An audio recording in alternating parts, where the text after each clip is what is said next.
welcome back to another episode on Anxiety Doesn't Own Me podcast. My name is Emmanuel Isaacson, and I'm an anxiety coach who helps people to overcome and heal their anxiety naturally. On today's episode, what I'm going to be talking about is how we need to stop avoiding places, situations, people, basically whatever triggers our anxiety.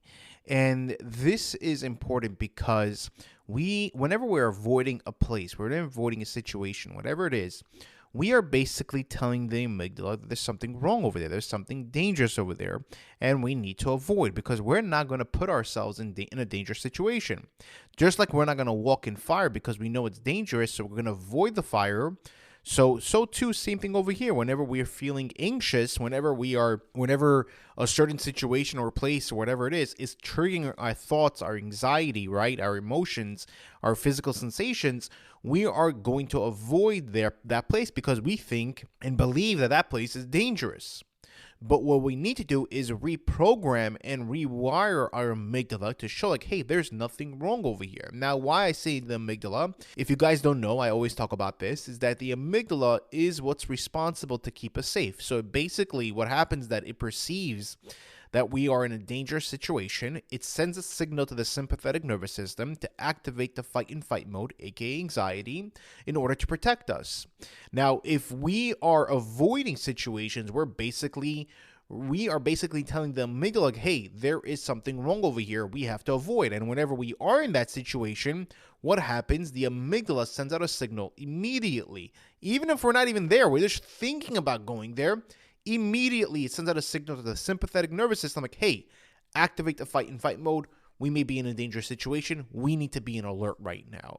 Now, a lot of us with an anxiety disorder, our sympathetic nervous system is on overdrive. This is why we have a disorder. We can't filter out and we can't control our anxiety. The sympathetic nervous system can no longer handle it. So this is why we are freely experiencing anxiety all the time for no reason.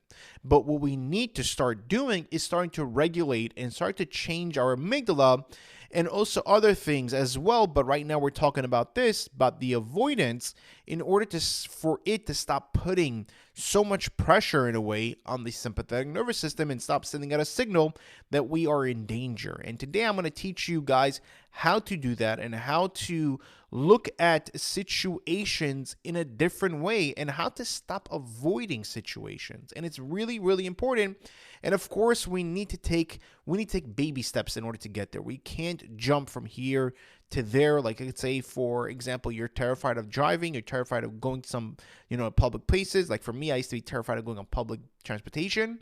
And what we could do is start taking steps towards that goal of stopping to avoid situations. And I know it's a big thing for anxiety struggle. It's a huge thing. So we're going to take one thing and we can take on something small. There's going to be something big. And we can put ourselves, and we can use the exposure therapy method in putting ourselves in the situation. I'll give you an example with me.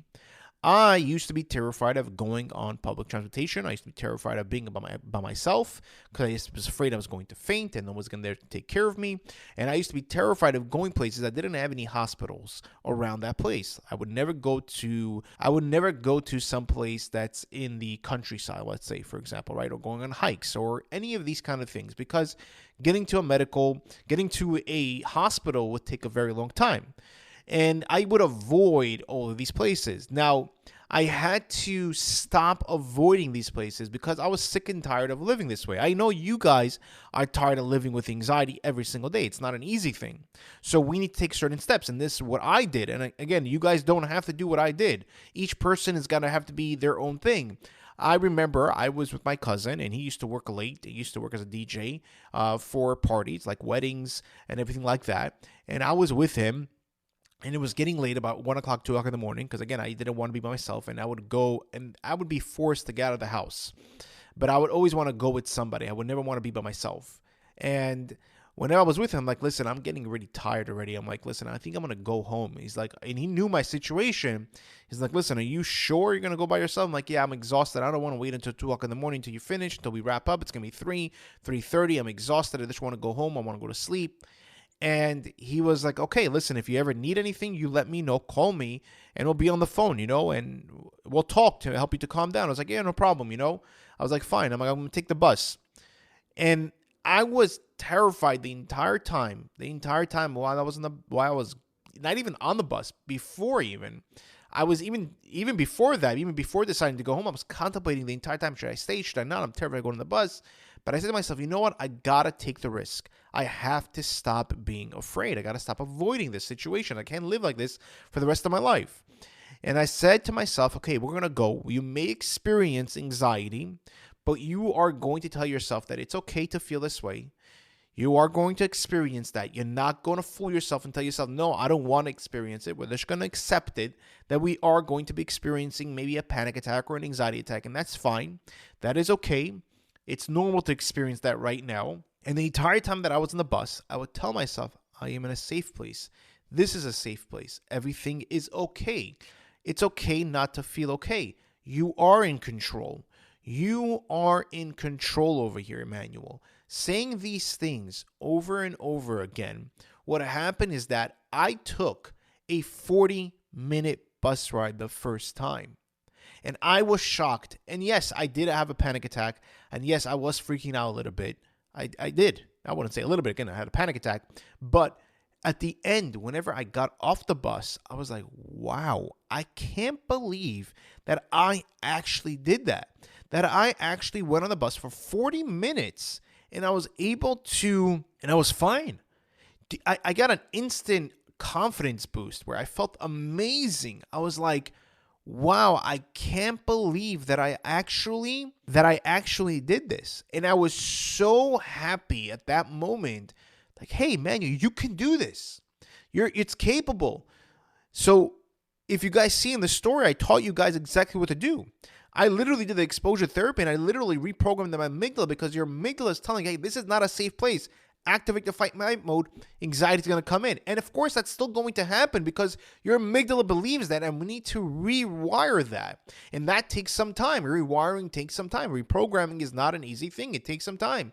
But whenever you tell yourself, like, hey, I am safe. I am in a safe place. Saying that over and over again, saying that I am in control. It's okay to feel this way. I accept the way I feel. I'm not going to fight myself.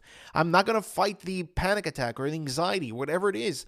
I am going to be fine. I'm not just going to stay with it.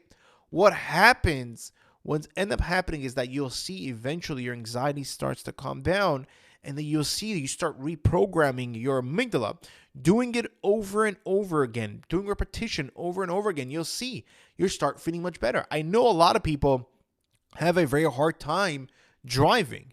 They have a very hard time being in the car, even the passenger. Being in the car really freaks them out. So what can we do? Again, no one's going to tell you right now to take the car and start driving, from taking a road trip. No, we can take step by step every single time. We're going to start exposing ourselves to that quote unquote danger. But again, it's not dangerous. It's just our mind believing that. It's like our mind can believe something that's not really happening. Like whenever we're watching a scary movie, how do we feel? We feel scared, but nothing's really scary happening around us, really. It's happening in the screen. But the brain cannot differentiate that. The brain cannot tell if it's actually real, if it's really happening or not. So it really believes like, hey, this is a very scary situation, right? We're scared right now. And why are we scared? Why we're not in that situation. But the brain doesn't perceive that. The brain sees a scary situation and it feels it, and it makes you believe that there's something scary going on, that we are in danger. Same thing with the car. We look at the car as a dangerous thing. That's the way we look at it. Like, hey, the car is a dangerous place. We got to avoid that. It's fire. But the truth is the car is a safe place. 95% of the time you're in the car, nothing bad is going to happen to you. We are looking at that small percentage of times of something bad actually. And we see we are creating this reality of saying, and we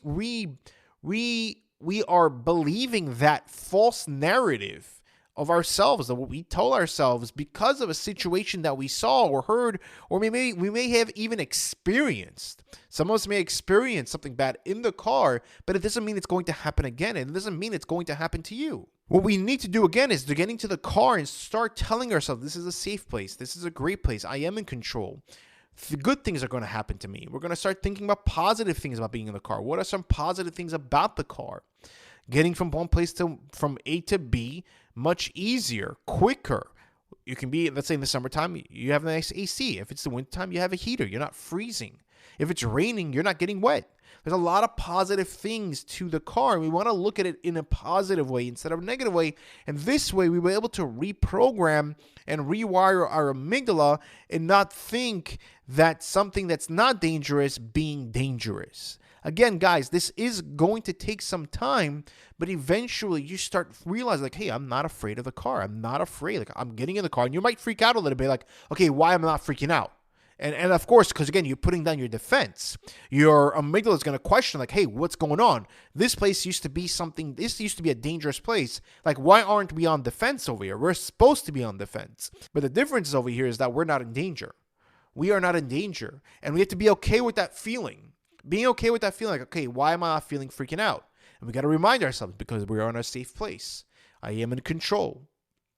Reminding yourself and not looking, by the way, guys, we're not looking at whenever we are getting out of the car or whenever we are going to go to our actual, like, what we think is a safe place. You understand? We do not want to focus on that. What we want to focus is making the car a safe place and reprogramming the amygdala and showing, like, hey, this is a safe place. So to conclude, guys, what we need to do is stop avoiding situations, taking it step by step. Listen, if you can jump like I did, not every single person can do that, and that's okay. There's nothing wrong with that. Each person is different. I was just at a point in my life where I was just sick and tired of living the way I was living, and I didn't want to stay there, really, and I didn't have a choice. I literally didn't have a choice. It's either me staying until 3 o'clock in the morning, going to sleep at 3:30 in the morning, and being exhausted the next day, or just taking the risk. You got to look at your situation and taking it step by step. If you're afraid of going outside, taking it step by step, repeating those things that I said, exposing yourself, rebuilding that confidence, and eventually get to the place where you reprogram your amygdala and no longer avoid those situations. If you did like this episode, please click the like button and leave a 5-star review. The reason why I ask is because this way we're able to reach more people, and the more people that we can actually reach, the more people that we can actually help, because my mission in this world, my purpose is to help people to overcome and heal their anxiety naturally and show them that it's possible to overcome. Thank you guys. Take care, and I'll see you guys in the next episode.